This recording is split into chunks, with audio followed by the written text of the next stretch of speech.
Hey, what's up YouTubers, it's eveRide. Let's start things off right with a big hug from my old friend Cody, from my mom there, and a big hug to my dad as well. Those guys were super encouraging, and I want to thank them for letting me stay at their house for a couple of days. Now here we're passing Salt Lake City, and if you've ever played The Last of Us, it's kind of accurate. So this adventure is the leg from basically Salt Lake City to Boise, Idaho, and then some riding in Idaho. And I thought Idaho would be a lot like Utah, except for more northern. I had visions of all this beauty and majesty, and you know, I thought of the Tetons and Yellowstone and stuff. And you know, all this scenery right here is in northern Utah, and it's beautiful. And I just expected more of that as we got into Idaho, but Idaho actually turned into kind of the plains. And that was about that for the whole way. So to keep the ADHD down, I had to, you know, play some games on the road and just entertain myself. So, you know, get a little bit swervy. I made a special little pet out of my seat cover there. He became a friendly companion through the whole trip.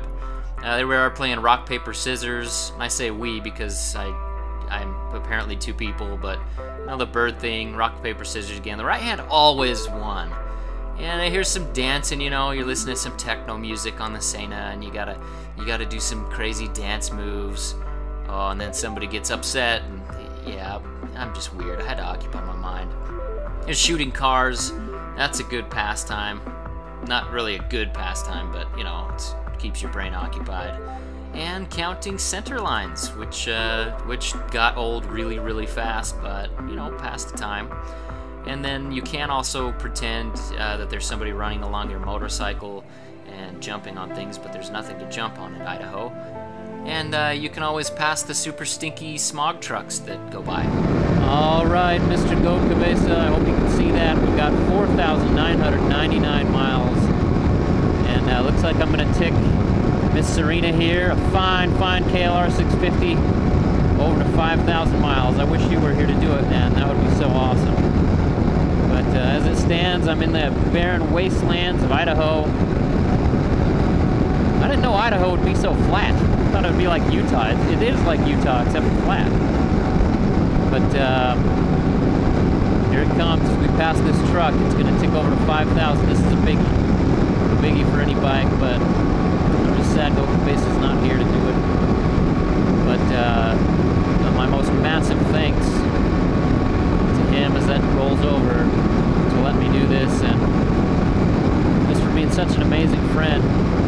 I have officially broken this motorcycle in for you, Brent. Thank you so much. You are a lifelong friend. Thanks. So all seemed to be going well up to this point until I ran out of gas, and here's what happened. So that's bad news. I just calculated my gas mileage, and I'm getting 32 miles to the gallon. Man, I hit reserve after 161 miles. That's not good. Gotta figure out what's going on, because this trip is not sustainable to get half the gas mileage I should be getting. It's gonna be an expensive trip.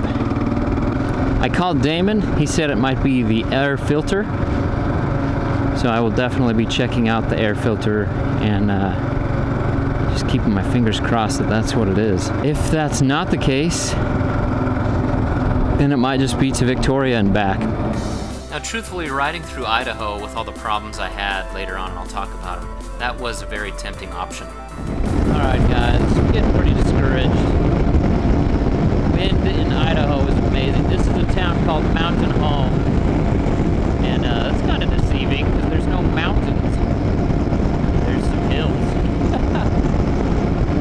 They're faking us out. They want us to come to Idaho, but Idaho's got nothing but super stinky wind. I don't know what's going on, but every so often I get this smell of rotting carcass. Yeah, there's even signs. I mean, you know when you're driving by windmills, it's going to be gnarly. There's even signs on this road right here that say frequent winds, frequent high winds. And then there's a windsock and it's blowing straight at me. So it's a little bit discouraging because between the wind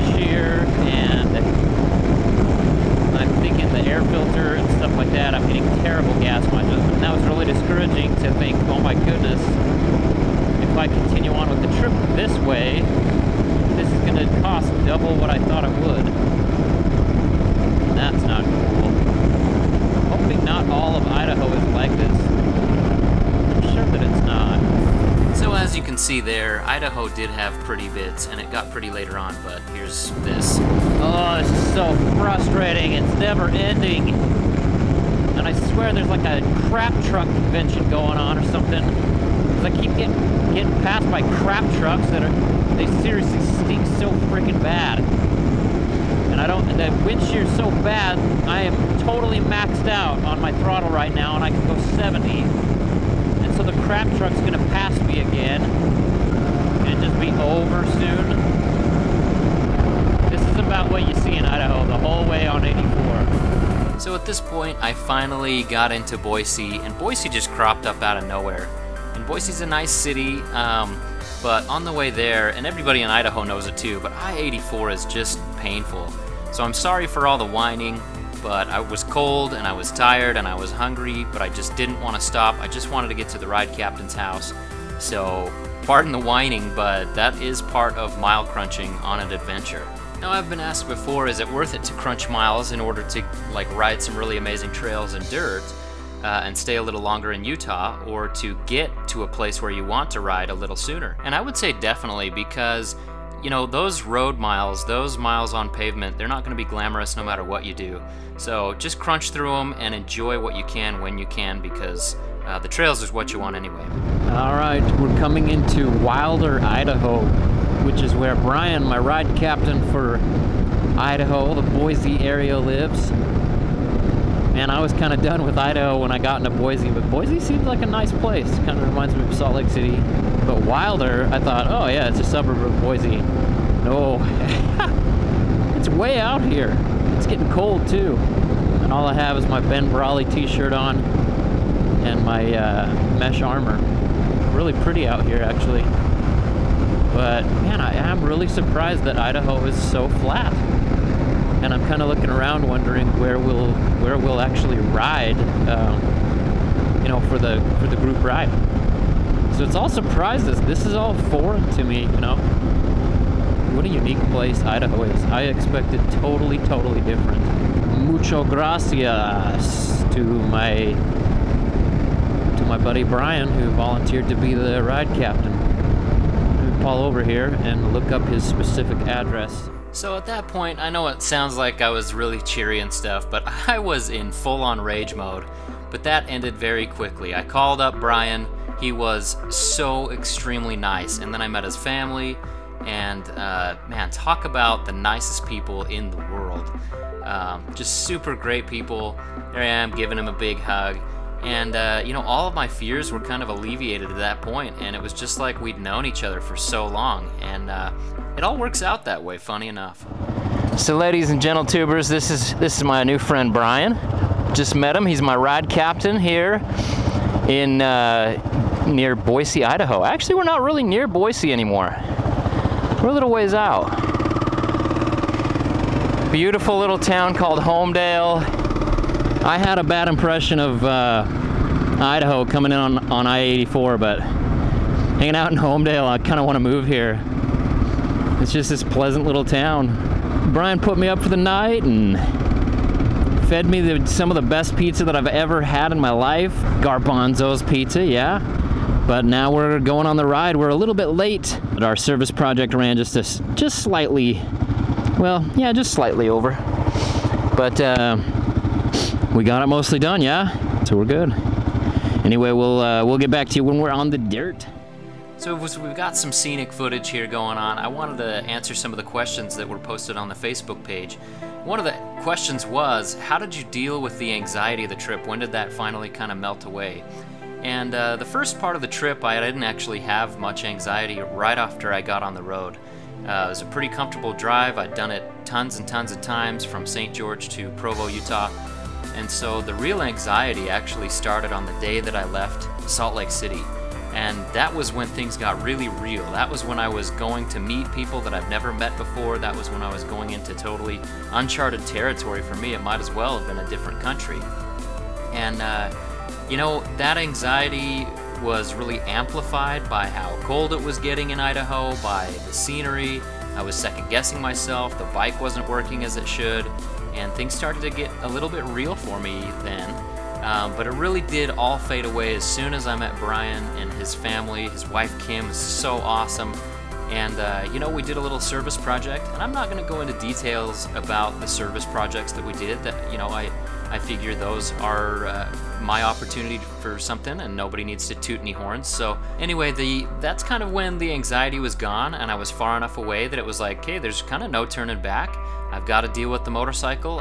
All of it was on my plate, and although it was kind of a scary time, it was also really kind of exciting, because it was like, you know what, all of this is in my hands. If the bike breaks, it's in my hands. If there's something goes wrong, it's in my hands. There's kind of no turning back, and it was a little bit exhilarating just to know that whatever happened, I was in charge of myself and that I could get through it. So that was really kind of cool. So another question that I got was, why didn't you do some of the backcountry discovery routes on your way through the States? And you know, my answer to that is logistically, that just wasn't going to work out. With the service projects that I had planned, with the places that I wanted to stay, and with the time that I wanted to keep, doing the backcountry discovery routes wasn't going to be an option for me. It would have been really fun, but I don't consider myself a skilled enough mechanic or a skilled enough rider to do those things without having anything go wrong.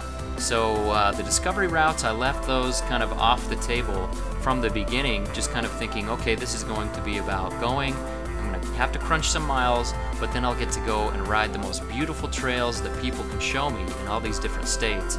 And I felt it was really rewarding, because although the backcountry discovery routes are great, and I've done a lot of the Utah backcountry discovery route, I feel that shorter rides can offer a lot more.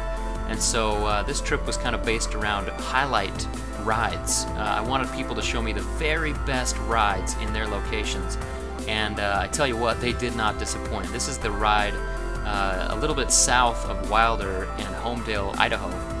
And it was just beautiful. There's kind of that golden hills, you know, where everything's just barren, and then you get up into the trees, and it was magnificent. So it was a lot of fun. So somebody asked a great question, and that question was, did you find any limitations on the dual sport, and if you could pick another bike, what would it have been? And honestly, the KLR 650 does have some big limitations when it comes to comfort, when it comes to just wear and tear on the bike when it's set up for being more of a dirt bike. But I mean, you look at the road that I was traveling fairly comfortably at about 70-75 miles an hour, and then you look at the stuff that I could do right now in the footage, and what other bike could really do that? My only other option for a budget motorcycle that could have done the same trip would have been the DRZ 400, and then I would have suffered more during the mile crunching, but I would have had a lot more fun on the dirt. So it's always a balance there. So I really think that I got it right by taking the KLR 650, although I do think that a DR 650 with good wind protection probably would have been just as good. But it's the dual sport world, you know. You can't have the best of both worlds. So you're either going to get great road performance and awful dirt performance, say by taking a cruiser or a Goldwing or a Tourer, or you're going to have great dirt performance and lousy road performance, say by taking a WR250 or something like that. So there's always that trade-off. So if you're thinking of taking an adventure like this, it's just a matter of what you're willing to trade off. Would you rather have comfort on the road or dirt performance? I'm gonna jump on DRZ Coffee Girl Rides as DRZ and do a Coffee Girl ride. Oh, this is a DRZ SM. It's like a TW mixed with a DRZ. Yeah, this is, oh yeah, it's like a small DRZ. It's sweet. Oh my gosh, this makes me want the widow back. I'm a nerd. Yeah, this is a ridiculously fun bike. Get the back end around a little bit.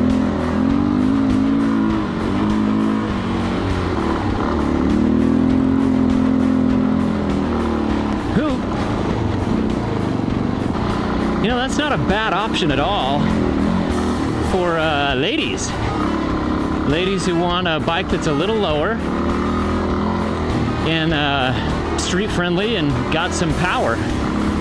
DRZ 400 SM, and man, it's so funny when you ride a KLR for a while. A bike like a DRZ really does feel like a flea.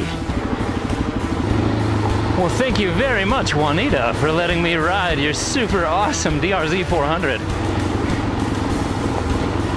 Once again, just cool people all over the place. Man, it feels so nimble. It's definitely making me miss the Black Widow right now. This thing is so fun. Oh, it's so funny because, you know, you ride a DRZ and then you ride like a 230 and you're like, man, the DRZs are heavy. And then you ride a Pegaso or a KLR for a month and then you get on this and you're like, whee! That's so fun. Oh my goodness. There we go, thank you. So at this point, midway through the ride, we were just about to our destination. We just kind of did some checks on the bikes and we noticed that there was no oil in the KLR, and I was having a hard time shifting, so we knew it was low. How low we didn't know because we'd filled it up earlier that morning, but this was what happened. So it looks like we have an oil leak of just epic proportions or something. Because I know that the KLR burns a little bit of oil, but I changed the oil yesterday, 2.5 liters, and you can barely see it in the sight glass. You know what's sad is we noticed that it looked low, and so we put more oil into, put about a half quart into it until we could see it in the sight glass again. And then came here, we've gone 68 miles from that time. And man, it's already, you can't even see it in the sight glass again.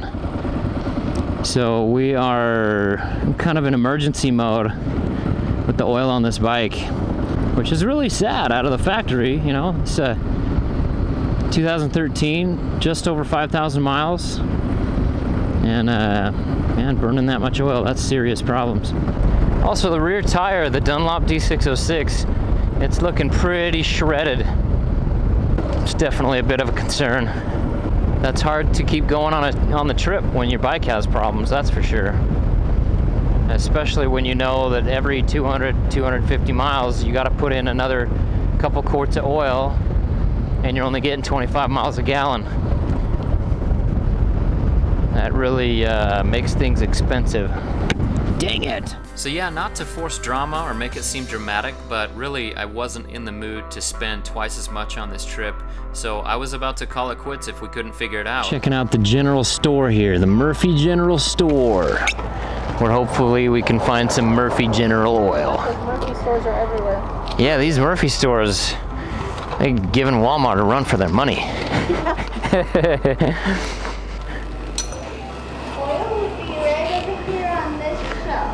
Cool. Thank you. 10:30 and 10:40. All right. Oh, a $5 minimum purchase. Okay. Oh, $4.55. So we need to find a treat. What do you guys want to have? A cookie? Oh yeah, and those are like the homemade. Oh, I gotta try this then. Let's get a cookie. All right. You're a lifesaver. We have to have this oil. Thanks. All right. That's about the extent of my motorcycle knowledge. Open this cap, Dump it all in. pour something that's in this shaped bottle into the hole, look at this and see if stuff is in there. Is that right? Is that what's going on? Oh, okay, there we go. All right, Motorcycle 101. I am a graduate. Gosh. Oh, man. Sometimes I wonder if I should be doing this stuff with how stupid I am. Now I'm gonna eat that cookie and cry in the corner. So one of the best parts about that day was we got to just hang out in front of that general store and shoot the breeze for about 30 minutes before heading home. And that was one of the highlights of the trip, just meeting people, having fun, talking about motorcycles, talking about life. And then when we got back to Brian's house, we all had some delicious elk sandwiches. It was amazing. And then it became go time to figure out what was going on with this motorcycle. And like Duff Factor said, it was the air filter, and man, it was not pretty. You make it a cake. So tell people on YouTube what your name is. My name is Caden. My name is not Caden. My name is Tyler. Your name is Caden. You're super awesome. You're Brian's son, and you're helping me clean out a super, super dirty air filter. Well, thank you, Caden. Tell people on YouTube. Hi. Hi. These are the kind of awesome people you meet on adventures. Whew. Alright, so here's the culprit for the bad gas mileage. I think Mr. Duff Factor was right. The air filter was just completely clogged and dirty inside the air filter. This is really, really bad news. The screen is just clogged. Yeah, that's one of those things that I should have checked before I left. Just feel really bad. So anyway, there it is. Hopefully everything gets a little bit better after we can clean this out.